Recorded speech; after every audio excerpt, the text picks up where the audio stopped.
Barang siapa seorang ayah, seorang suami keluar dari rumah untuk mencari nafkah bagi keluarganya, maka di setiap perjalanannya dia mendapatkan apa? Pahala sama seperti jihad fi sabilillah. Bismillahirrahmanirrahim. Assalamualaikum warahmatullahi wabarakatuh. Subhanallahi wa bihamdihi, subhanallahil azim, adada khalqihi wa ridha nafsihi wa zinata arshihi wa midada kalimatihi. Asyhadu an la ilaha illallah wa asyhadu anna Muhammadan abduhu wa rasuluh. Allahumma salli wa sallim ala rasulillahil karim sayyidina wa syafi'ina wa maulana Muhammadin sallallahu alaihi wasallam wa ala alihi wa ashabihi wa man tabi'ahum bi ihsanin ila yaumiddin. Rabbi a'udzubika min hamadzati syayatin wa a'udzubika rabbi ay yahdurun. Subhanaka la ilma lana illa ma 'allamtana innaka antal alimul hakim. La haula wa la quwwata illa billahil aliyyil azim. Shadaqallahul azim. Amma ba'd. Mudah-mudahan Allah senantiasa memberikan keberkahan dalam setiap langkah dakwah yang kita jalani. Ayah, bunda, bapak, ibu, jamaah sekalian yang dirahmati Allah, apa kabar semuanya subuh ini? Sehat? Coba jawab ya, sehat? Nah, kalau Ahilman tanya apa kabar, jawab alhamdulillah ya. Sehat? Sehat badannya? Alhamdulillah. Sehat pikirannya? Alhamdulillah. Sehat keluarganya? Alhamdulillah. Sehat kantongnya? Alhamdulillah. Alhamdulillah, tsumma alhamdulillah. Kita bersyukur kepada Allah, pagi ini kita bisa diberikan kesempatan oleh Allah untuk duduk di majlis ilmu ba'da menunaikan sholat subuh berjamaah. Allahu Akbar. Ini semua adalah karunia dari Allah, nikmat dari Allah yang melebihi daripada nikmat apapun. Pernah Ahilman sampaikan, di antara nikmat yang paling besar yang Allah berikan kepada seorang hamba adalah nikmat untuk mendekat taat kepada Allah. Itu nikmat yang paling besar. Jadi kalau pagi ini ayah bunda diberikan kesempatan untuk bisa menunaikan sholat subuh berjamaah, kemudian kita bisa ikut ta'lim, kemudian kita bisa menghadirkan kebaikan-kebaikan di dalamnya, maka kita sedang mendapatkan nikmat yang paling besar dari Allah Subhanahu wa ta'ala. Orang yang pernah berbuat dosa, apa nikmat yang paling besarnya? Fursatut taubah. Allah berikan kesempatan bertobat. Jadi kalau kita pernah berbuat dosa, kemudian kita diberikan kesempatan bertobat, maka kesempatan taubat itu adalah nikmat yang paling besar. Kalau ada di antara kita yang mohon maaf ya, kehilangan mungkin kesempatan belajar waktu mudanya, ya, karena dia sibuk dan segala macamnya. Kemudian di usia-usia saat ini dia diberikan kemudahan untuk belajar, thalabul ilmi, maka itu nikmat yang paling besar, rahmat, ya, termasuk ibadah kita. Sholat tahajud, ya, bisa sholat subuh, nanti bisa duha, itu nikmat. Makanya banyak orang yang mohon maaf ya, suka bilang begini, Ahilman, saya mah sholat tahajud teh biar rezeki saya lancar. Boleh nggak kayak begitu? Boleh nggak? Boleh, silahkan. Tapi mereka lupa, kalau dikasih kesempatan tahajud itu adalah rezeki. Jelas tidak? Jelas? Kan kita sering kali bilang gitu ya, saya tahajud pengen dapat rezeki, biar urusan lancar gitu ya, dapat nikmat dan segala macam. Boleh, tapi banyak di antara kita yang lupa, dikasih kesempatan sholat tahajud saja, itu adalah nikmat. Itu adalah nikmat. Maka Allahu Akbar walillahil hamd, nikmat Allah itu banyak. Setuju? Nikmat Allah itu banyak. Yang kurang apanya? Yang kurang apanya? Nah, yang kurang kitanya. Siapa yang kurang? Siapa yang kurang? Kita. Jangan kita lah, saya aja ya. Siapa yang kurang? Saya. Ahilman, kita kurang apa? Kurang banyak. Allah mah gak ada yang kurang, setuju gak? Kita nih, saya ini banyak kurangnya. Dikasih nikmat, kurang syukur. Betul? Dikasih ujian, kurang sabar. Betul? Ketika beramal kurang ikhlas, betul? Ketika ada takdir kurang ridho, betul? Kalau dikumpulin mohon maaf kurang ajar. Ulangi. Yang kurang siapa? Yang kurang siapa? Saya. Dikasih nikmat kurang apa? Kurang syukur. Dikasih ujian kurang sabar. Ketika beramal kurang ikhlas. Ketika ada takdir kurang ridho. Kalau dikumpulin kurang. Ulangi. Yang kurang siapa? Tolong jawab yang kencang. Yang kurang siapa? Saya kurang apa? Dikasih nikmat kurang apa? Syukur. Dikasih ujian kurang sabar. Ketika beramal kurang ikhlas. Ketika ada takdir kurang ridho. Kalau dikumpulin kurang ajar. Di sini ada yang begitu? Ada. Yang mana orangnya ada yang begitu? Saya. Betul apa betul? Iya apa ya? Jadi yang selama ini kurang bukan nikmat Allah. Yang selama ini kurang kitanya saja. Sayanya saja. Maka Bapak Ibu sekalian, Ahilman mengajak di awal pertemuan ini kita bersyukur sama Allah. Tadi sebelum subuh 3:30 kira-kira saya WA Mas Fajar. Kemungkinan saya gak akan bisa datang ke Masjid Al-Ijtihad ini. Karena semalam baru pulang jam 2. Ya, makanya wajahnya agak sedikit, gimana? Masih glowing atau enggak? Masih kelihatan aman Pak? Baru pulang jam 2 karena di Bogor kemarin ada hajat besar kami teman hijrah. Allahu Akbar.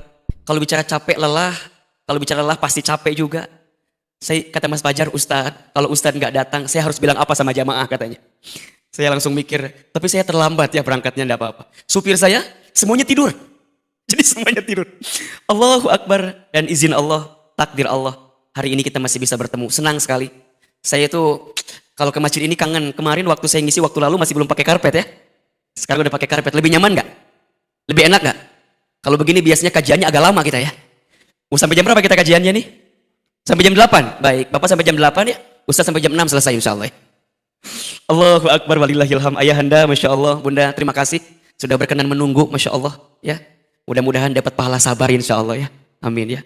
Baik, pagi ini Ahilman coba akan berbagi tentang satu tema yang dekat dengan kehidupan kita. Judulnya adalah agar lebih tenang dalam urusan rezeki. Punten saya mau tanya. Hari ini di antara kita yang hadir ada yang sedang gelisah dengan urusan rezeki? Ada? Kalau ada kita lanjutkan kajiannya. Kalau tidak ada cukup sekian dan terima kasih. Ya untuk apa dibahas Pak? Nggak ada masalah di sini ternyata ya. Coba ada nggak yang sedang gelisah dengan rezeki? Ada? Banyak atau sedikit? Yang mana orangnya? Allahu Akbar, saya lagi ini. Ini kelihatan kalau kelihatan dari wajahnya hampir sama semua ini ya. Wajah-wajah banyak masalah kelihatannya ya. Allahu Akbar. Baik, pagi ini kita akan belajar sedikit lah ayah bunda. Gimana caranya agar kita bisa tenang dalam urusan rezeki. Udah waktu syuruk ya? Masya Allah. Gak apa-apa ini? Lanjut atau cukup? Lanjut atau cukup? Nggak bosan? Nggak capek? Yang capek siapa? Ustadz ya, baik ya.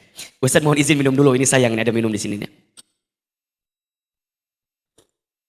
Alhamdulillah. Baik. Ayah bunda, ada setidaknya ya, ada 4 konsep atau 4 prinsip tentang urusan rezeki yang harus kita fahami dan yakini. Ada berapa? Ada berapa? 4. 1. Rezeki itu sudah dijamin oleh Allah. Ahilman ulangi. Rezeki itu sudah dijamin oleh Allah. Quran surat Hud ayat 6. Surat apa? Hud ayat berapa? Ayat 6. Silahkan. Yang ada Quran, dibuka Al-Qurannya di rumah. Yang menyaksikan melalui Al-Ijtihad TV, silahkan. Dibuka Quran surat Hud ayat 6. A'udzubillahi minasyaitonirrajim. Bismillahirrahmanirrahim. Perhatikan dengan iman ya. Wa ma min dzabbatin fil ardi illa 'alallahi rizquha. Wa ya'lamu mustaqarraha wa mustawda'aha kullun fi kitabim mubin. Artinya, wa ma min dzabbatin fil ardi illa 'alallahi rizquha. Dan tidak ada makhluk yang melata pun. Ya. Dia bergerak di muka bumi, dia hidup di muka bumi, illa kecuali Allahi rizquha, dijamin oleh Allah rizkinya. Jelas? Ya. Dalam ayat ini Allah Subhanahu wa taala menggunakan subjeknya makhluk yang melata. Jadi bahasa gampangnya begini, makhluk yang melata saja gitu. Ya, makhluk yang melata saja selama dia hidup di muka bumi, Allah jamin rizkinya. Apalagi kita manusia. Makhluk yang melata aja dijamin oleh Allah rizkinya, apalagi kita manusia yang tidak melata. Betul apa betul? Apalagi kita manusia yang diciptakan oleh Allah dengan bentuk yang paling sempurna. Kan begitu. Laqad khalaqnal insana fi ahsani taqwim. Sungguh kami telah menciptakan manusia dalam bentuk yang paling sempurna. Yang sempurna kita manusia, mohon maaf, makhluk yang melata saja Allah sudah jamin rezekinya. Artinya gimana Ahilman? Berarti kalau sampai hari ini, sampai saat ini kita masih diberikan kehidupan oleh Allah, kita masih bisa bernafas, kita masih bisa membuka mata, kita masih bisa menghembuskan nafas, jantung kita masih berdetak, berarti di saat yang bersamaan masih ada jatah rezeki untuk kita. Jelas? Bahkan Nabi SAW menegaskan dalam sabdanya, ya ayyuhan nas, wahai manusia, inna ahadakum lan yamuta hatta yastakmila rizqahu. Sesungguhnya di antara kamu sekalian tidak akan pernah mati, tidak akan pernah wafat sehingga sempurna rezekinya. Jadi gimana Ustadz? Kalau sekarang kita masih hidup, berarti masih ada rezeki atau tidak untuk kita? Masih ada rezeki atau tidak? Masih. Jadi untuk apa kita mengkhawatirkan sesuatu yang sudah dijamin? Coba, ibu bapak mikirin yang sudah dijamin, puyeng nggak kira-kira? Ya puyeng, orang udah dijamin, kalem aja, tenang aja. Ngapain kita mengkhawatirkan yang sudah dijamin? Yang kita khawatirkan itu jangan yang sudah dijamin, khawatirkan yang belum dijamin. Apa itu Ustadz? Punten, keberkahan rizkinya. Kan rizki berkah belum dijamin, betul nggak? Rizki itu jadi amal soleh atau bukan? Itu belum dijamin. Dengan Allah berikan rizki, kita bersyukur atau tidak, itu belum dijamin. Tapi kalau rizkinya sudah dijamin oleh Allah. Jelas sampai di sini, jelas? Jelas? Jadi kalau sekarang ini, kita masih hidup, kita masih bisa bernafas, kita masih ada di sini, maka tolong pastikan di hati kita, Allah masih jatahkan rizki untuk kita. Karena seseorang tidak akan pernah wafat sebelum sempurna rizkinya. Jelas? Sok, sekarang kita bahas. Makhluk yang melata itu contohnya apa? Apa? Ular. Ular lah kejauhan Pak. Yang dekat-dekat apa kira-kira? Cacing terlalu bawah Pak. Yang dekat-dekat aja nih. Yang kelihatan kira-kira apa nih? Apa? Ah, cicak. Cicak melata, setuju? Oke, Ahilman tanya. Cicak di mana kerjanya? Di dinding. Serius? Cicak di dinding. Apa job desk-nya? Apa pekerjaannya? Diam-diam rayap. Di sini ada yang kerjanya diam-diam rayap? Ada yang diam-diam rayap? Nggak ada ya. Cicak di dinding, diam-diam merayap. Yang nyamperin nyamuk ke cicak atau cicak ke nyamuk? Tolong dijawab. Yang nyamperin nyamuk ke cicak atau cicak ke nyamuk? Serius? Lihat, datang seekor nyamuk. Cicaknya diam atau bergerak? Oke, cicak bergeraknya apa? Hap. Emang hap nggak pakai gerakan? Hap pakai gerakan apa enggak? Nyamuknya nyemperin cicak, kemudian cicaknya nyambut nyamuk. Betul? Berarti jatah cicak tuh ada nyamuk, betul? Dan nyamuk tahu, boleh jadi dirinya ada rezeki untuk siapa? Untuk cicak, tapi cicaknya nggak diem. Cicaknya diam-diam merayap, cicaknya hap. Sekarang pertanyaannya, Bapak Ibu, cicak membutuhkan berapa kali hap untuk mendapatkan satu nyamuk? Coba, cicak butuh berapa kali hap untuk dapatin satu nyamuk? Pertanyaannya, apakah sekali hap langsung dapat nyamuk atau harus berkali-kali hap? Kata siapa Bapak? Memangnya Bapak pernah ngobrol sama cicak begitu? Punten. Ahilman pernah baca, katanya cicak itu membutuhkan berkali-kali hap untuk bisa mendapatkan satu nyamuk. Jadi nggak sekali, set nyamuk dapat, enggak. Dan kita nggak tahu di hap yang keberapa kali cicak itu dapat nyamuk. Nah pertanyaannya yang kedua, mengapa cicak Kenapa cicak istiqomah? Kenapa cicak konsisten untuk terus hap walaupun nyamuknya nggak dapat? Halo? Halo? Kenapa cicak bisa konsisten untuk terus diam-diam merayap, untuk terus hap walaupun nyamuknya nggak dapat? Apa coba? Hah? Illa 'alallahi rizquha. Cicak yakin rizki dijamin sama siapa? Allah. Cicak aja yakin. Halo? Halo? Cicak aja yakin. Masa kita manusia nggak yakin? Jelas sampai di sini? Jelas? Jadi yang pertama konsepnya apa? Rizki sudah dijamin oleh siapa? Oleh Allah. Selama kita hidup, maka selama itulah masih ada jatah rezeki untuk kita. Makanya nanti punten mohon maaf ya, bunda sayang, kalau ada suami bunda yang bilang ke bunda, papa manges eueuh rezekina, udah nggak ada rezekinya, bunda bilang, kata Ahilman juga pak, kalau bapak masih hidup berarti masih ada rezeki. Jadi gimana Ustadz? Semangat dengan hidup ini. Ini yang pertama. Terus yang gimana kedua Ustadz konsepnya? Walaupun rizki sudah dijamin, konsep yang kedua, rizki harus dijemput. Apa yang kedua? Rizki harus dijemput. Kenapa Ahilman menyampaikan dijemput? Kenapa kalimatnya nggak dicari? Bedanya dijemput dengan dicari apa? Nah, kalau dicari belum tentu ada, kalau dijemput pasti ada.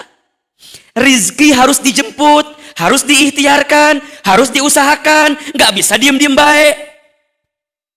Ustadz, berarti harus kerja kita ini, iya. Harus usaha, iya. Harus ikhtiar, iya. Dan ayah bunda, bapak ibu harus tahu betul, kalau kita ini usaha, kalau kita ini ikhtiar, itu adalah perintah Allah kepada kita. Jadi kita ini berikhtiar karena Allah perintahkan itu. Jadi bukan semata-mata untuk jemput rezeki, bukan semata-mata untuk itu ya. Tapi karena kita paham, kita tahu, kita ini berikhtiar, berusaha adalah perintah dari siapa? Allah. Perhatikan surat Al-Mulk ayat 15. Surat apa? Al-Mulk ayat 15. Huwallazi ja'ala lakumul arda zalulan famshu fi manakibiha wa kulu mir rizqih wa ilaihin nusyur. Dialah Allah yang menjadikan bumi ini luas. Bumi ini luas, ya. Zalulan, yang mudah engkau jelajahi, yang mudah engkau datangi, yang mudah engkau dapati, gitu. Apa perintah Allah? Famshu fi manakibiha, maka berjalanlah, maka usahalah, maka ikhtiarlah, maka bekerjalah, maka berdaganglah. Kira-kira begitulah kalimatnya. Apa? Di setiap penjuru buminya.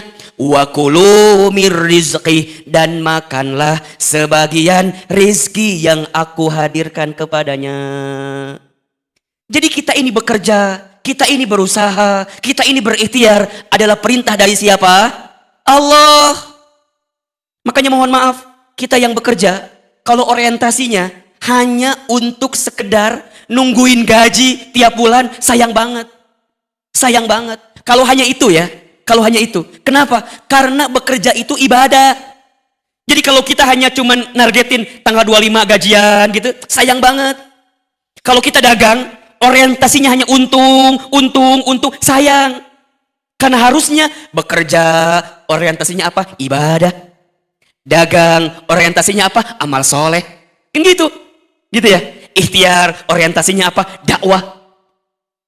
Kalaupun kita nggak dapat urusan dunianya, kita dapat pahalanya, Pak. Jadi kalau ada seorang suami, seorang ayah yang keluar dari rumahnya, kan ada keterangannya. Barang siapa seorang ayah, seorang suami keluar dari rumah untuk mencari nafkah bagi keluarganya, maka di setiap perjalanannya dia mendapatkan apa? Pahala sama seperti jihad fi sabilillah. Jadi kalau ada seorang ayah, seorang suami yang bekerja, keluar dari rumah, berangkat ke kantor, berangkat ke pasar, berangkat ke sawah, berarti dia mendapatkan pahala apa? Jihad fisabilillah. Dan mohon maaf, berarti kalau kita wafat dalam perjalanan, dalam proses ketika kita berikhtiar tadi, berusaha tadi, dan kita benar ikhtiarnya ya, nyari yang halal gitu ya, tidak ambil yang sesuatu yang haram gitu. Kemudian dia wafat di saat itu, maka insya Allah dia wafat dalam keadaan husnul khatimah. Pahalanya jihad fisabilillah, Pak. Belum lagi dalam keterangan lain, ya, tidak ada dosa kecuali dosanya bisa diampuni dengan kita bekerja tuh. Barang siapa seorang laki-laki, seorang ayah atau di antara kita yang keluar dari rumahnya mencari nafkah untuk keluarganya, kemudian dia pulang di sore hari dalam keadaan capek, dalam keadaan lelah, maka di saat yang bersamaan Allah gugurkan dosa-dosanya. Jadi bekerja itu, ikhtiar itu perintah dari siapa? Perintah dari siapa? Allah. Jelas sekali. Berarti punten, kalau kita bekerja kemudian mohon maaf ya, tidak mendapatkan apresiasi terbaik dari tempat perusahaan kita nggak akan galau gitu loh. Kita nggak akan gelisah. Kenapa Ahilman? Karena kita bekerja, ini perintah Allah. Ini kewajiban kita kepada Allah. Berarti kalau kita nggak kerja, kalau kita nggak berusaha, kalau kita nggak berikhtiar, berarti kelak kita akan dihisab oleh Allah. Ente kenapa nggak ikhtiar gitu? Ente kenapa nggak kerja? Nah, pada bab ikhtiar ini kita bagi dua. Satu, ada ikhtiar bumi. Dua, ada ikhtiar langit. Satu ikhtiar apa?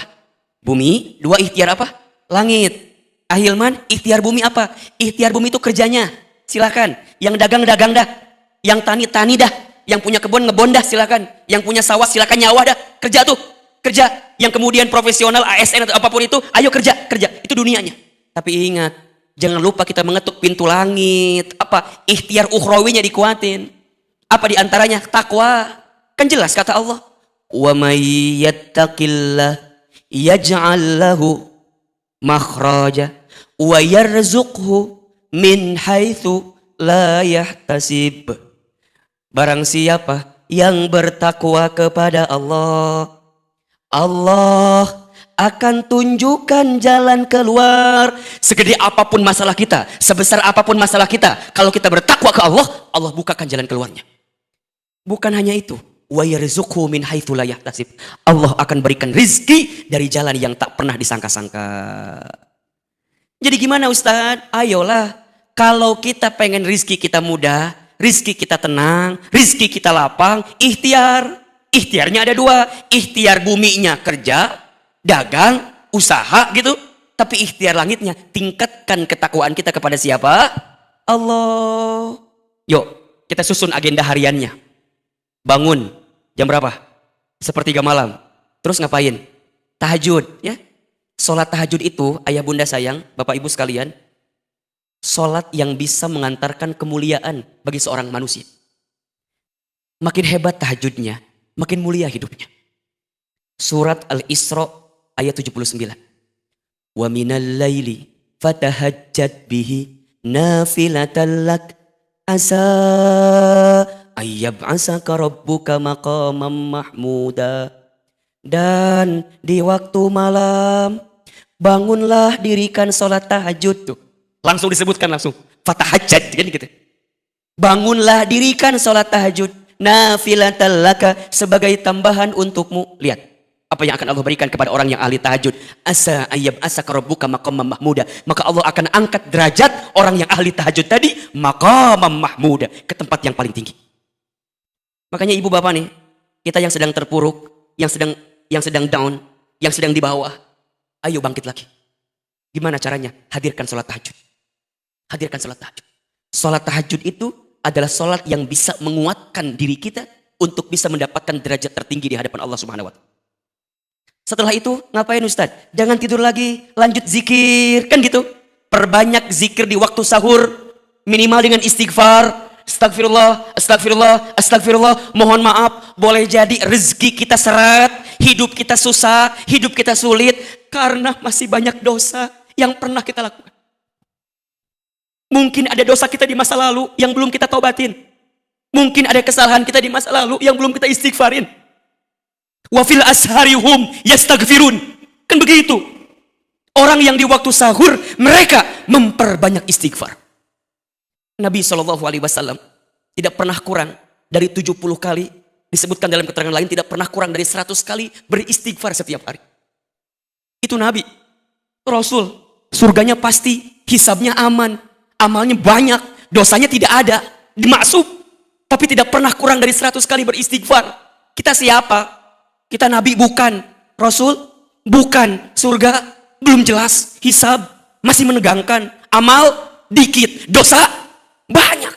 Kita masih belum mau istighfar. Allahu Akbar walillahil hamd. Ayo, perbanyak istighfar di waktu sahur.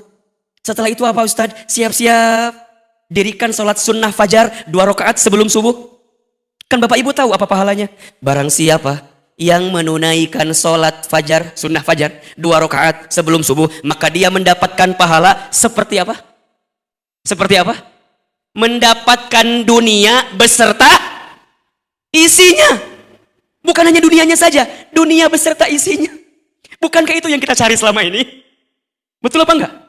Kita banting tulang, tulang banting, kaki di kepala, kepala di kaki, kesana kemari, mencari alamat. Alamat palsu lagi. Apa yang kita cari? Dunia kan? Ya Rob, kata Nabi itu jelas. Orang yang sholat 2 rakaat sunnah fajar sebelum subuh, dapetin dunia beserta isinya. Terus gimana Ustadz? Setelah itu subuh berjamaah ke masjid. Barang siapa yang sholat subuh berjamaah di masjid, maka di hari itu dia mendapatkan zimmatillah, penjagaan dari Allah. Jadi kalau hari ini tadi kita sholat subuh berjamaah, maka sepanjang hari dia mendapatkan penjagaan dari siapa? Allah. Kalau Allah udah jaga kita, kelar hidup kita, enak, nyaman. Allah jaga kita. Mau ada yang nipu kita, mau ada yang zolim sama kita, mau ada yang ambil hak kita. Kalau Allah yang sudah jaga gimana? Allah jamin kita, aman hidup kita. Kemudian ngapain lagi Ustadz? Lanjut, nggak pulang dulu, dia duduk di masjid. Barang siapa yang sholat subuh berjamaah di masjid, summa qa'ada, kemudian dia duduk, ngapain? Zikir, muhasabah, baca Quran, taklim, kajian di masjid. Sampai kapan Ustadz? Sampai datangnya waktu syuruk. Setelah itu kemudian dia sholat 2 rakaat, maka dia mendapatkan pahala apa? Haji umrah sempurna. Kemudian Ustadz, infak sodakoh, infak pagi, sedekah subuh.